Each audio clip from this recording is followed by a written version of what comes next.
Usa ka bulag nga andam buhatong tanang paningkamot aron lang mabuhi aning kalibutana. Karong adlaw sa akong pag-adto sa ilaha nakita nako nagkarga og nagandam sa iyang kahoy panugnod nga ibaligya para daw ipalit og gatas sa iyang ginakuhaan og kusog. Walay lain iyang 7 months old nga anak. Para sa kaalam sa uban si Johnny 41 years old na 7 months old nga anak hinungdan nga magmaningkamot siya bisan og bulag kini. Karong adlaw ubanan nako siya sa pagbaligya aning kahoy niya para inyong mabalaan og matagamtaman ang ginasuffer niya adlaw-adlaw gikan dire sa payag nga iyang gipuy-an nga puro kawayan padulong sa patag aron magbaligya og kahoy para ipalit kuno daw niya og gatas. Para sa kasayuran sa uban si Johnny usa ka bulag nga walay laing makita kundi kangit-ngit pero bisan sa iyang kapansanan kaya gyapon niyang buhaton ang atong normal nga ginabuhat ug mas lisod pa sa iyaha. Karon mugikan mi alas 10:48 ipakita nako sa inyo ang iyang kakayahan nga siya ray makabuhat gikan dire sa atong gitindugan ihatod ning kahoy nga iyang giandam didto sa kapatagan. Halos 3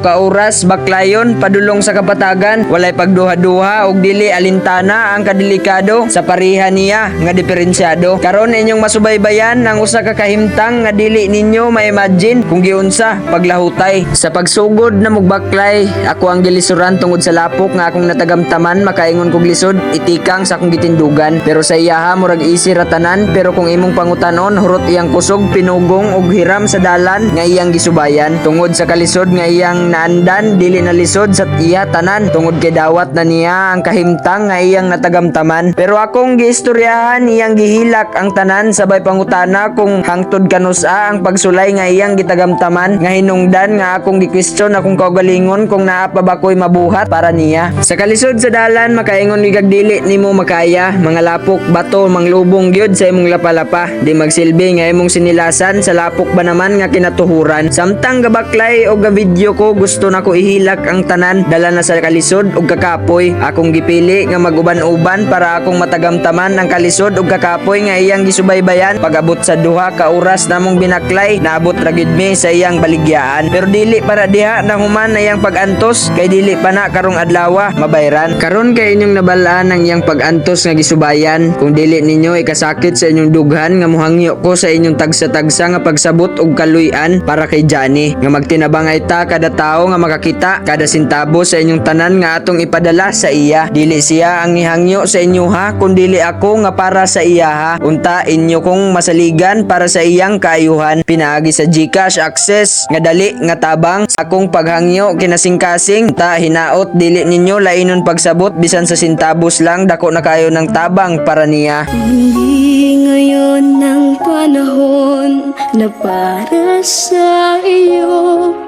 Huwag mainip dahil ganyan ang buhay sa mundo. Huwag mawawala ng pag-asa, darating din ang ligaya.